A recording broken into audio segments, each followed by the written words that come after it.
Hello friends, welcome back to again of my YouTube channel सीखकर सिखाते रहो। मैं आपके साथ हूं बरखा। सो आज की वीडियो में हम क्लास 10 ज्योग्राफी के first chapter resources and development यानी संसाधन और विकास के बारे में बात करेंगे। तो नॉर्मली हम काफ़ी कुछ इस चैप्टर के बारे में पढ़ चुके हैं कि संसाधन किसे बोलते हैं, यानी रिसोर्सेज की जो डिफाइन है या डेफिनेशन है वो क्या है। उसके साथ साथ रिसोर्सेज का रिन्यूएबल रिसोर्सेज और नॉन रिन्यूएबल रिसोर्सेज यानी नवीकरणीय संसाधन और गैर या फिर नहीं नवीकरणीय संसाधन कौन कौन से हैं। उसके साथ साथ हमने बहुत सारी डिटेलिंग में इसमें हम चर्चा कर चुके हैं कि जो संसाधन का क्लासिफिकेशन है, यानी जो रिसोर्सेज का क्लासिफिकेशन यानी आपका वर्गीकरण है वो किस आधार पे किया गया है। फॉर एग्जांपल कि स्वामित्व के आधार पर यानी ऑनरशिप के आधार पर आपके 4 कैटेगरी में आपके ये जो रिसोर्सेज है डिवाइड है।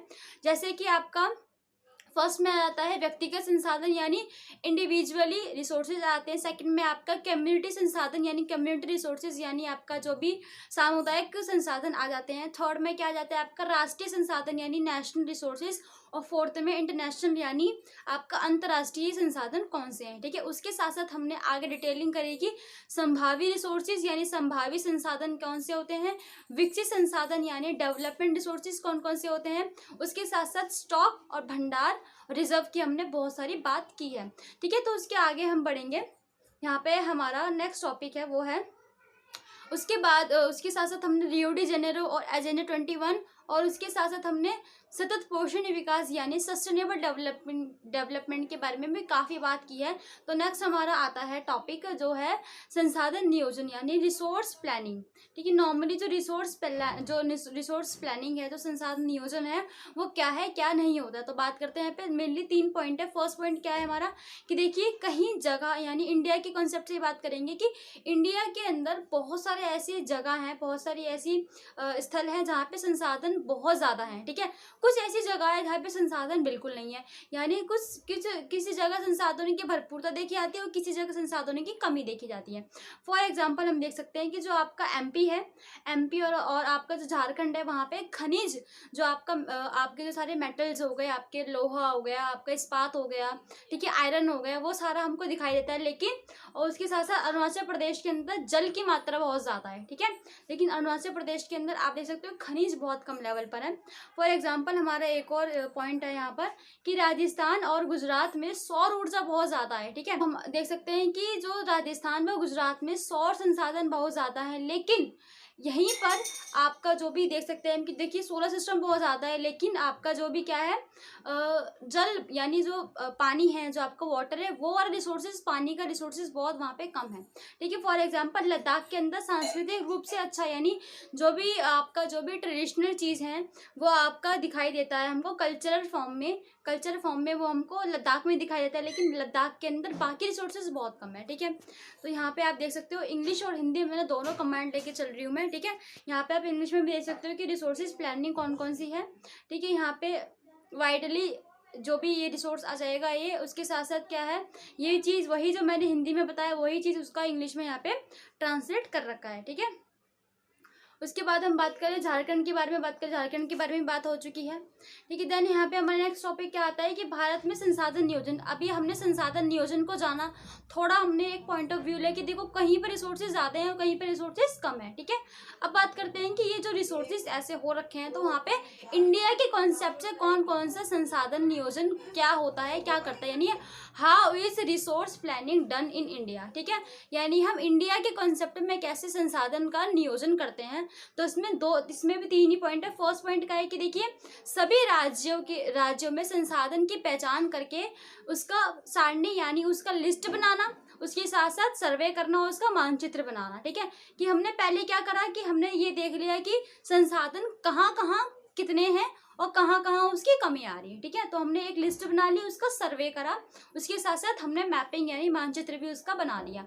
उसके बाद क्या है आप देख सकते हैं यहीं पर कि देखिए यहाँ पे जो मानचित्र है आपका ये कोयला क्षेत्र बता रहा है हमको कि जो भी कोयला क्षेत्र है वो कोयला क्षेत्र कहाँ का है। फॉर द एग्जांपल आपका जो भी इधर जो एरियाज है पूरा एरियाज जहाँ पे आपका हल्का सा मध्य प्रदेश हो जाएगा। ठीक है, जो भी पश्चिमी बंगाल हल्का सा हो जाएगा, तो ये सारे एरिया में क्या है आपको उड़ीसा हो जाएगा। तो ये सारे एरिया में आपका लॉयल जो भी आपको कोयला क्षेत्र है, जो कोल है, वो आराम से देखा जाता है। फॉर एग्जांपल राजस्थान के अंदर भी आपको कोयला आराम से देखने को मिल जाएगा। ठीक है, तो हमने एक मानचित्र बना लिया पूरा सर्वे के साथ और पूरा उसको उसकी लिस्ट भी बना ली कि कहाँ का रिसोर्सेज कम है, कहाँ कहाँ ज़्यादा है। ठीक है, उसके बाद क्या करा हमने कि संसाधन विकास योजनाएं लागू करना, यानी संसाधन की विकास योजना मतलब हम रिसोर्स को इतना डेवलप कर देंगे, ठीक है, ताकि हमें डेवलपमेंट भी हो सके। उसके लिए क्या चाहिए हमें? टेक्नोलॉजी यानी तकनीक, अपनी तकनीकी अच्छी चाहिए, और कौशल यानी हमको स्किल्स होनी चाहिए। ठीक है, उसके साथ साथ यानी टेक्नोलॉजी प्लस जो हमारी स्किल्स है उसको हम पूरा बैलेंस करके उसका नियोजन यानी उसका प्लान कर सकते हैं। ठीक है, उसके बाद क्या है, फोर्थ हमारा थर्ड पॉइंट है संसाधन विकास योजनाएं व संसाधन राष्ट्रीय विकास योजनाएं में बैलेंस करना। फॉर एग्जांपल जैसे कि मैंने एक आपको एग्जांपल दे देती हूँ मैं कि सपोज कि हमारे पास राजस्थान आता है। ठीक है, राजस्थान के अंदर हम देख सकते हैं कि बहुत सारा जो वहाँ पे थार का मरुस्थल है यानी जो थार डेजर्ट है वो बहुत बड़े लेवल पे दिखाई देता है हमको। ठीक है, तो इतने बड़े लेवल पे हम इसको एडवांटेजेस क्या है हमारे पास कि हम इलेक्ट्रिसिटी किससे, सोलर पैनल से प्रोड्यूस कर सकते हैं। बट प्रॉब्लम यहाँ पर आ रही है कि अगर हम पूरे एरिया में यानी उस थार के मरुस्थल में, थार के रेगिस्तान में सोलर पैनल्स लगा देंगे, सौर की ऊर्जा यानी सूरज की रोशनी से हमें बिजली प्राप्त कर लेंगे। पर दिक्कत यहाँ पे क्या आएगी कि वहाँ की जो डाइवर्सिटी है किसकी, कि जो भी वहाँ पे जो लोग हैं वो एकदम माइग्रेट हो जाएंगे। ठीक है, यानी उस पूरे लोगों को, उस पूरे इलाके को खाली करना पड़ेगा, पहली चीज़ ये। दूसरी चीज़ क्या है कि बीकानेर के अंदर सबसे बड़ा वूल यहाँ पे फेयर यानी एक मेला लगता है वूल का प्रोडक्शन, यानी आपका जो भी आप ऊन का प्रोडक्शन देख सकते हो, तो वो सारा बेकार हो जाएगा, मतलब वो बैन हो जाएगा, यानी वो एकदम बंद हो जाएगा, वो हमको नहीं करना, जैसे इकोनॉमी में बहुत ज़्यादा प्रॉब्लम आएगी। तीसरी चीज़ क्या है कि थार के मरुस्थल यानी थार के रेगिस्तान में हमको बहुत सारी स्पीसीज, चाहे वो पेड़ है, चाहे वो पौधे हैं, चाहे वो जानवर है, उसकी स्पीशीज हमको दिखाई देती है। अब उन सबको काट कर, उन सबको हटाकर हम एकदम सोलर पैनल, सोलर सिस्टम वहाँ पे स्टैब्लिश करेंगे, तो दिक्कत क्या होगी? एक तो विकास कर रहे हैं, डेवलप कर रहे हैं कि भाई सोलर पैनल से बिजली प्रोड्यूस कर रहे हो यानी इलेक्ट्रिसिटी प्रोड्यूस कर रहे हो, बिजली बना रहे हो, लेकिन दिक्कत कहाँ कहाँ आ रही है? लोग माइग्रेट हो रहे हैं, बीकानेर का जो फेयर है यानी ऊन प्रोडक्शन है यानी जो वूल प्रोडक्शन है वो खत्म हो रहा है, उसके साथ साथ जो स्पीशीज है सारी वो भी वहाँ पे लुप्त होने की कगार में है। तो यहाँ पे क्या है हमको कि देखिए हमको विकास ऐसा करना है कि जो भी संसाधन का विकास योजना है, जो स्कीम हमें ऐसी बनानी है जो कि राष्ट्रीय विकास यानी एक देश के विकास के लिए भी ज़्यादा बैलेंस रहे, उन दोनों में हमको बैलेंस बनाना है। ठीक है, और बैलेंस बनाना बहुत ज़्यादा टफ बात होती है। ठीक है, तो उसके बाद क्या है हमने यहाँ पे देखा, उसके बाद हम सर्वे कर सकते हैं, जैसे कि मैंने पॉइंट में बोल रखा था कि हम सर्वे करेंगे कि कहाँ कहाँ रिसोर्सेज ज़्यादा हैं, कहाँ कहाँ नहीं है, पूरा 28 स्टेट को लगाकर उसके अंदर भी जिला में एकदम पूरा डिटेलिंग सर्वे करते हैं। ठीक है, उसके बाद क्या है, यहीं पे हमारा टॉपिक खत्म होता है संसाधन नियोजन का। ठीक है, तो नेक्स्ट टॉपिक आता है हमारा संसाधन का संरक्षण कैसे करें, यानी जो संसाधन है यानी जो रिसोर्सेज है उसका जो कंजर्वेशन है उसको बचाना, वो कैसे कैसे करें। तो पहली चीज़ क्या है, बचाने से पहले हमको थोड़ा सा इंट्रो देखना है।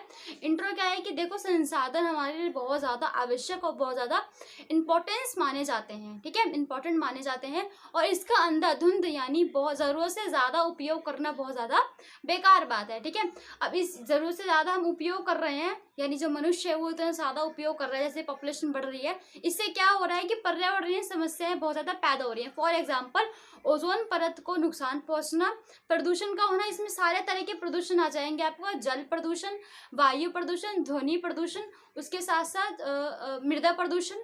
ठीक है, सारे यहाँ पे प्रदूषण आ जाएंगे।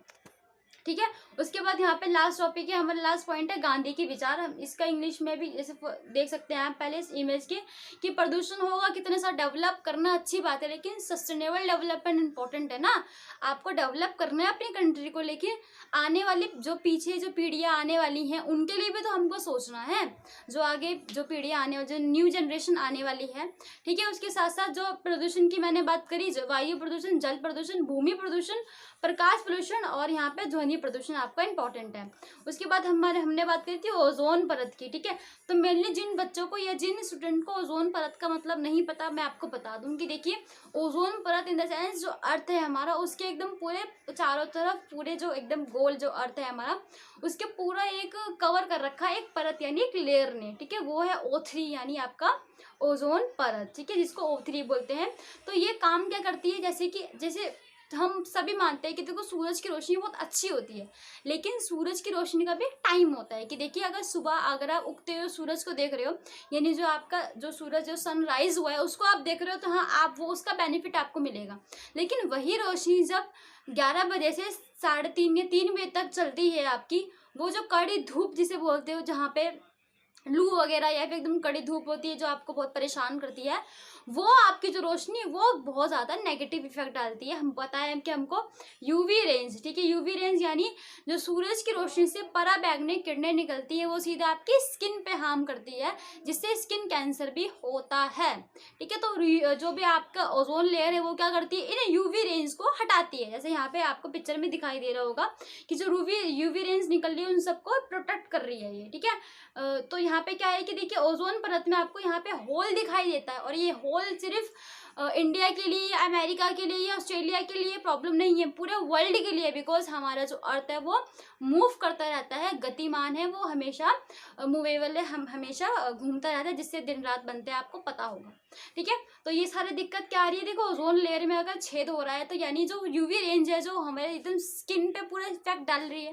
ठीक है, और यूवी रेंज से क्या होता है कि अगर ओजोन परत में छेद नहीं होता तो जो यूवी रेंज है वो छनकर आती है हमारे पास। ठीक है, तो अच्छी धूप की किरणें आती है, लेकिन यहाँ पे जो होल हो जाएगा उससे क्या हो रहा है, डायरेक्ट हमारे पास जो भी यूवी रेंज है डायरेक्ट हमारे पास लग रही है हमारे बॉडी को, जिससे प्रॉब्लम हो रही है। ठीक है, ये चीज़ है। उसके बाद क्या है हमारी एक और चीज़, वैश्विक ताप वृद्धि। वैश्विक ताप वृद्धि का यही मतलब होता है, ग्लोबल वार्मिंग का मतलब होता है कि जो भी आपका पृथ्वी है, अर्थ है, उसमें तापमान है, यानी जो उसका तापमान है, टेम्परेचर बहुत ज़्यादा गर्म हो रहा है। फॉर एग्जांपल सभी प्रकार के जो प्रदूषण थे, जो पॉल्यूशन थे, मैंने बता दिया आपको कि air pollution, water pollution, noise pollution, ठीक है, और आपका लैंड पोल्यूशन, इन सब से क्या हो रहा है कि देखिए गर्मी इतना ज़्यादा बढ़ रही है, कार्बन डाइऑक्साइड इतनी ज़्यादा हो चुकी है अर्थ के अंदर, जिस वजह से जो ग्लेशियर्स हैं, जो बड़े बड़े पहाड़ हैं बर्फ के, वो सारे पिघल रहे हैं। अब पिघलेंगे तो क्या होगा, जो पूरे इंडिया या फिर आप पूरे वर्ल्ड मानो कि पूरे वर्ल्ड के अंदर जो पानी का तापमान है, ये पानी का जो स्तर है, जो पानी यानी वाटर का जो लेवल है वो धीरे धीरे बढ़ेगा, जिस वजह से क्या होगा कि जो आपके जो तटीय क्षेत्र यानी जो शहर या जो देश आपके पानी के आसपास इलाके में आ जाते हैं, पोर्ट सी पोर्ट इलाके में आते हैं, उन पोर्ट जो वो जगह है वो आराम से डूब सकते हैं। ठीक है, डूबने से क्या होगा, एक तो पूरा देश या पूरा शहर पूरा समाप्त हो जाएगा, डिस्ट्रॉय हो जाएगा, उसके साथ साथ माइग्रेशन की प्रॉब्लम, यानी आपका जो लोग हैं उधर जो रहते थे, अब एक शहर डूब रहा है पानी के अंदर, ठीक है, तो डूबेंगे तो ऑब्वियसली बात है, हाँ कुछ लोग जो भी नेचुरल डिजास्टर है उसकी वजह से कुछ हार्म पहुंच सकता है, लेकिन क्या करेंगे, कुछ लोग माइग्रेट हो जाएंगे, मतलब एक जगह से दूसरी जगह शिफ्ट हो जाएंगे। अब वहाँ प्रॉब्लम आएगी, वहाँ पर होंगी जो भी सोसाइटी के जो भी प्रॉब्लम होती हैं। ठीक है, तो ये एक बहुत बड़ी समस्या हम देख सकते हैं। ठीक है, गांधी के विचार हम देख सकते हैं, इंग्लिश में आप एक बार देख लीजिए कि जो एनवायरमेंटल कंजर्वेशन यानी पर्यावरणीय संरक्षण है वो क्या होता है। ठीक है, यहाँ पे सीधा वही टर्म मैंने इंग्लिश में भी यहाँ पे आपको देख रखा है, अप टू यू, आप चाहे तो आप स्क्रीनशॉट भी ले सकते हैं। तो यहाँ पे हमारे पास गांधी जी के कुछ शब्द आ जाते हैं, वो बोलते हैं कि देखिए जो भी पर्यावरण जो भी प्रॉब्लम हो रही है वो क्या है कि देखो संसाधन हमारे लिए इम्पोर्टेंट है, लेकिन किसी की लालच, किसी इंसान या किसी व्यक्ति के लालच को पूरा करने के लिए हमारे पास इतना रिसोर्सेज नहीं है। रिसोर्सेज है बट एक लिमिट तौर पर है। ठीक है, तो यहाँ पे गांधी जी के वर्ड इंपॉर्टेंट है, वो आप आराम से देख सकते हैं, आपकी बुक में आराम से इसको मेंशन हो रखा होगा। ठीक है, उसके बाद हम बात करें, यहाँ पे हमारा टॉपिक पूरा हो चुका है।